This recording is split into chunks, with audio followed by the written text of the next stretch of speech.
Hi, my name is Ryan Callahan. Here for a 9 a.m. meeting with Mike Shane. Okay. So, yeah, I'll see you close to you. Okay, thank you. I'm here in San Diego, California at the Hubs SeaWorld Research Institute, a rearing facility for the well-known white sea bass. Due to its size and, of course, flavor, the white sea bass has been targeted by commercial and recreational anglers for over a century. That popularity, along with habitat destruction, came with a price. In the early to mid-1900s, white sea bass stocks plummeted, and it is only now that catch rates are increasing. Mike Shane is the Director of Fisheries Management and a scientist for the program. He's been kind enough to give me the lowdown on what they do here. This week, if all goes well, we're going to follow the white sea bass from the egg to the ocean. So Hubs SeaWorld Research Institute is a nonprofit 501c3 organization that was founded by the founding fathers who built the first SeaWorld here in San Diego. A year before the park opened, they founded our organization to return to the sea some measure of the benefits derived from it. That's our mission statement. So they knew that they were going to be, removing organisms for education purposes from the wild. So they started our organization again to return to the sea some measure of benefits derived from it. And the primary purpose of the fish hatchery here is to rear sea bass? Yes, white sea bass. So we are contractors to the Department of Fish and Wildlife. When recreational and commercial fishermen fish in Southern California in the ocean, there's an ocean enhancement stamp that's just over $5 now that monies come to the Department of Fish and Wildlife, and they manage those funds, and as our contractor we get some of those funds to operate this facility. So what will we see inside here today? So what you're going to see inside is how we operate a whole enhancement program. So for this species of white sea bass, we have broodstock, large adults in their tanks that are in different seasons. There's different water temperatures and photo period in each of the tanks. And then you'll see the juvenile fish that currently we have some juvenile fish that are 2 months old. And then we can see some other fish outside in the raceway that are even older, almost a year age, that will eventually get released probably later this year. All right. Well, yeah, I'm excited to take a look. All right, cool, good. Let's go take a look. All right. Mike gives me the rundown of how these fish go from the aquarium window to the wild. In this not-so-simple development process, wild broodstock are captured and placed in holding tanks. Those tanks are adjusted to mimic seasonal spawning conditions. Their eggs are then collected and nurtured to foster the next generation of white sea bass. So all these big tanks are broodstock? Yes, all these tanks are broodstock down this side of the hatchery, and then on this side over here will be all the juvenile grow outside. Yeah, so this is the life support. So in this tank, this is our broodstock, our B2 tank. So all these fish have pit tags in them, just like you put in your cats and dogs and your grizzly bears. You can see the date that they were captured, where they were caught. This is the tank that's currently at 18 degrees Celsius and 14 hours of daylight. So they're coming down, they're just ending their summer season, getting ready to go into fall or winter conditions. These are our egg traps. Okay. So the water's coming out, the eggs float out with the water. They get trapped in this egg trap in the morning, or staff will come in, look in here, looking for eggs. They're only 1 millimeter in diameter and translucent right now. It takes them 2 days for the larvae inside to develop and then hatch out. This is how we'll take all those eggs out of one egg trap. We're going to put them into the graduated cylinder so that we can estimate the volume of eggs that are coming from that spawn to know how many females contributed to it. And what you'll see is when you set them up in here, you'll have a fraction of eggs that are floating and a fraction that are sinking. And it's the floating eggs that are the ones that are fertilized.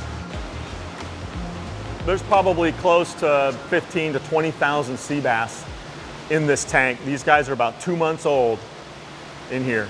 So we just moved them a week or so ago in from the incubators area into here. And once they get in here, they get a little bit more room, they start growing even faster. So in about a month, these guys or so will be up to 3 inches, 4 inches will be ready to tag. What's max production for this facility? Well, we can produce, depending on the size that we want to release them at, we're permitted that we can release up to 270,000 fish. It's also contingent upon how many broodstock we have in captivity too. So, at this size, we could be releasing millions of fish. And so how far away, timeline-wise, are these fish from heading out into the wild? I would say probably a couple months from now when we'll put them out into the pen, hold them, you know, because there's not a lot of them here. I forget how many fish are in here, a couple thousand right now, I think about 6,000. We'll hang on to them for a couple of months, try to get them larger. I mean, one of the program goals that we're trying to do is maybe release a little bit larger fish. So currently we're at 8 to 10 inches. We've shown with models and published models that we've done that if we can grow the fish just 4 inches larger, so get them up to 12 to 16 inches, we can triple their survivorship to the fishery. Next, we head to the Balboa Angling Club to see the rearing pens in action. This is one of the locations where those tiny fish from hubs get to grow predator-free in the conditions they'll be released into. Yeah, so like main threats while they're in here is probably like water temperature. pH levels, drop or they're too high. Yeah. If we get a heavy rain, there's a lot that flows in from the mountains and the hills surrounding, so the water can get really silty and choke them out. Oh my God. Nice.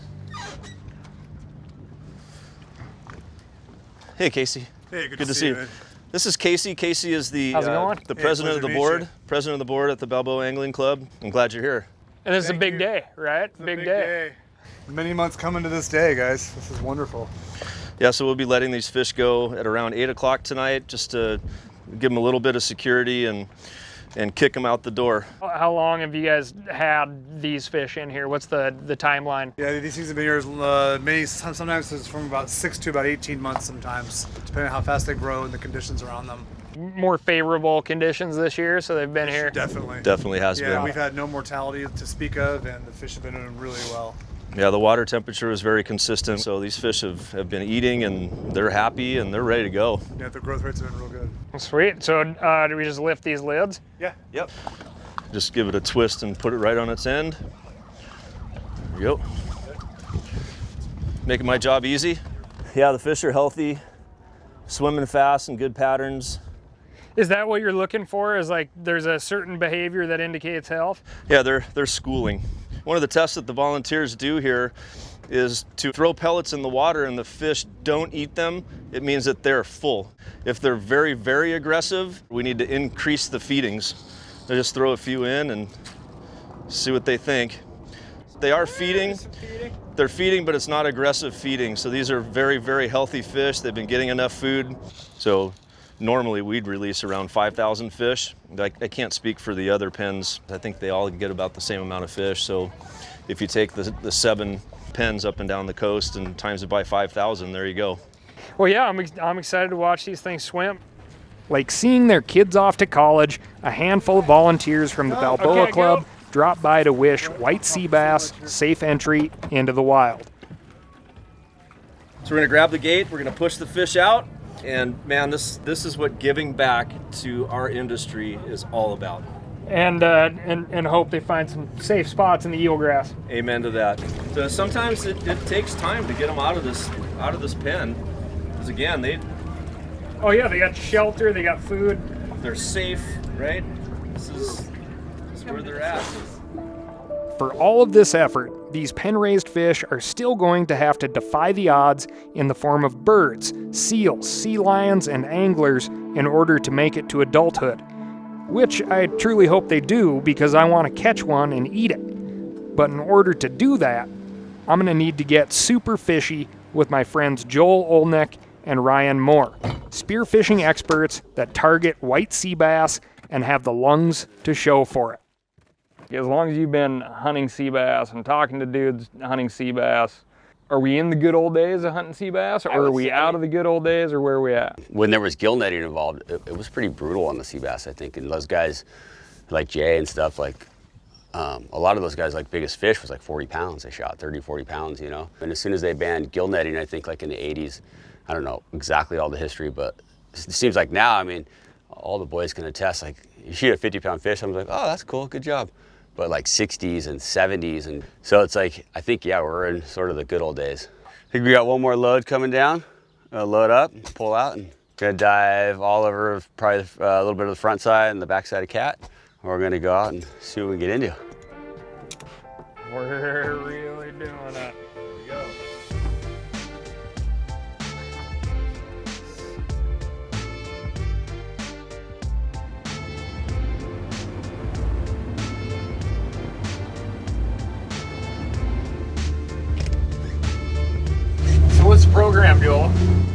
Oh, we're just pulling up to Catalina.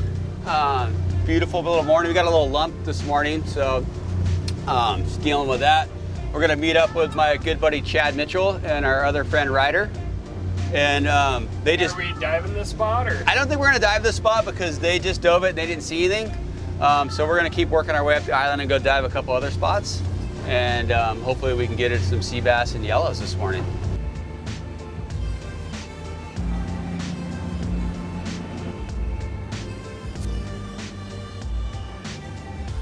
All right, we're setting the anchor right now. This is our first dive spot.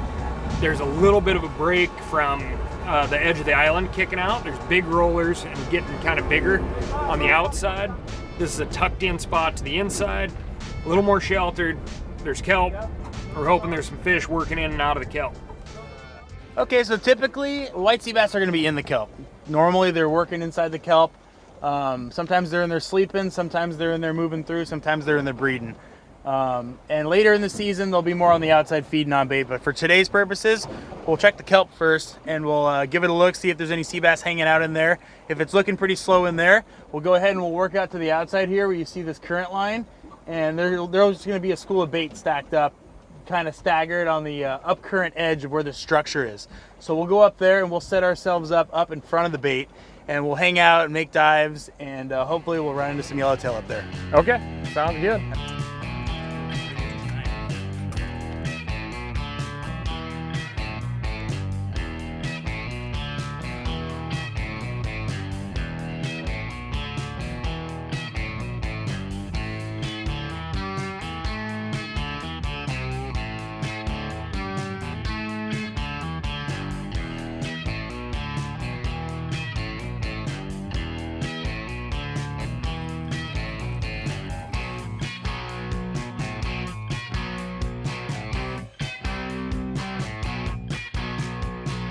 Life is plentiful here in the kelp forest. Almost everything that swims in California is connected to kelp in some way, but that doesn't mean you'll find what you're looking for on a single drop. In fact, we make hundreds of dives apiece, and I never lay eyes on a sea bass. Joel has been at this sport for over a decade, and it took him 2 full years to put eyes on one. But we have enough bodies in the water that as a group, we at least know there are bass in the area. It's good that you guys saw that one big school, so that means there's a bunch around, but I would like to see a little bit more out there. So we got room to improve. We've got room to improve. Okay, yeah. that's good. Yeah. And if we're gonna get a fish per gun, we got some catching up to do. Oh yes, we do. Make it tomorrow be a big day. 100%. We make our way to a sheltered cove and pick the best mooring available. Although the wind pushes in more wave action than we'd like, a full day of swimming makes for a few solid hours of sleep. We are up early to play our next hunch. The storm that came in brought with it some cloud cover. We've got high hopes, but this could be what we call the grind. A day of diving with little to show for it.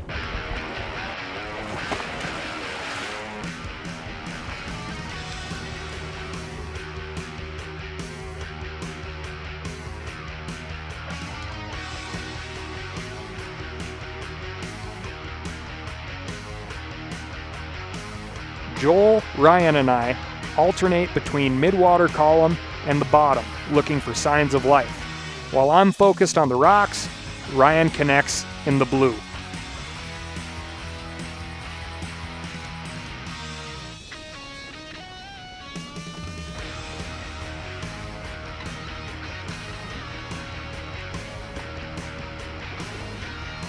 Now the goal is still sea bass, but it's hard to pass up yellowtail with a cocked spear gun in hand. Nice. Oh, good fish on the boat. Oh, done. beautiful yellowtail. That's some of my favorite eating fish right there. It's a hefty chunk of meat. It is. Probably about 18, 20 pounds. I would equate the white sea bass hunting to late season rifle elk in Montana. Like, you got to cover a lot of ground. It's just like heavy timber and it's hard to intersect them.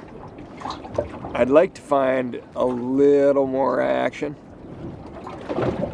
which may be like switching up species.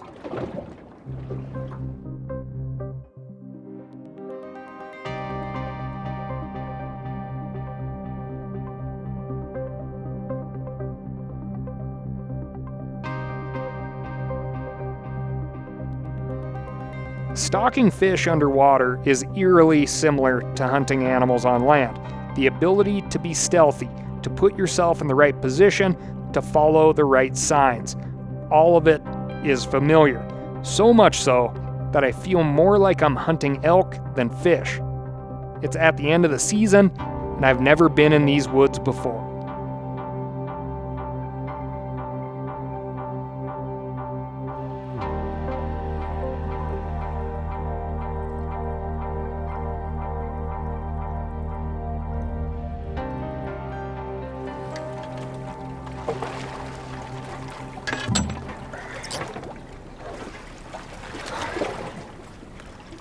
What'd you get there? A whitefish. Saw a fish with the yellow tail. Went down to check it out. Wasn't the fish I thought it was. Thought I'm down here anyway. Looks like it's edible. Very white meat. It's just prime example. Like, Ryan on his way back through went through the exact same water and there were fish there. It's just time in the water, time in the elk woods. Shit. I mean, go team, but got to get some trigger time in there myself here. With light still left in the day, we hit one last spot. If persistence pays off in the elk woods, it's got to pay off in the kelp forest too, right? Yep. Joel, what direction are you going? I think I'm gonna go back up that way where I shot that fish. More that way. Okay, I'm gonna go this way. All right, let's do it. 1, 2, 3. Yeah.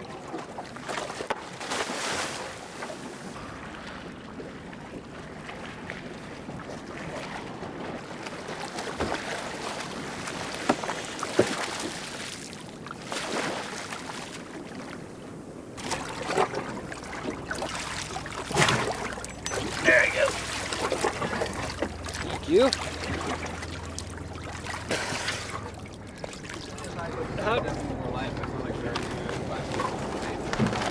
Whew. That's like going through lodgepole timber. Like you get out in the thick stuff where everything's dark, and like, oh, okay, I'm gonna like 2-3 dives, I'm gonna hit that next hole. And it's like, more like 5-6 dives.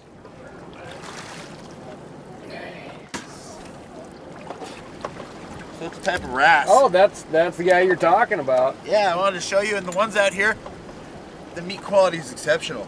The goat. Finally. Yeah, buddy. Yeah, it's not a big one, but it'll be great table fare, and stoked. I saw another one that was a little bit bigger, but couldn't get a good proper shot off, and then. Hey, that's plenty big for me. Yeah. So unfortunately, you're not telling me anything. Like, there's no big secret I'm missing out on here. No, see the fish, shoot the fish. Just time in the water. Yeah, that's what it is. Time in the water, swim around and suffer. You decided tonight to eat it, and I'm stoked to share it with you. Oh, thank you, man. I appreciate it. 2, 3. This week was humbling. Success is cumulative, and it's clear I need more trips on the calendar. Until then, we're going to tie up and taste the group catch for our last night on the water. Oh, we're pulling up to side tie with our good buddy Chad Mitchell and Ryder DeVoe. Everyone's going to get out of their wetsuits and have a nice dinner. It's a long day on the water. How'd it go, man? How'd you guys do? Oh, we had a lot of fun. Yeah, That's good. We got one sheephead early on, Yep. and then we got one sea bass on the boat. We saw a couple, but just kind of had trouble closing the deal. So what are you guys thinking for dinner? Let's get some food. Oh, hot food, Okay, we can do that. fresh How about food. that? Why don't we cut the fish? We'll cut it right here. We'll get it going. I got rice going. Yeah, we got some veggies and You got salad and veggies, stuff. salad. Yeah. Okay. Yes. Killer. Woo! Should have shot a smaller one. We got a big spine, yes. Oh, look at that. Oh, that's pretty wild. Yeah, nice. Perfect.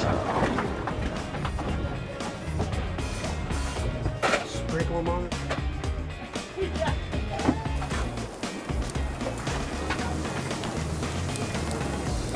Gorgeous.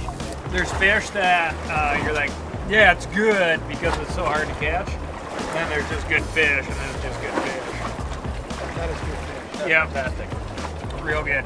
You could feed that to anyone who thinks they don't like fish, and they would change their mind. They'd be like, is this fish? Yeah. The bounty of this couple of days is nothing short of a success story. Sure, the closest I came personally to a white sea bass was back at the aquarium, but the ocean is a huge place.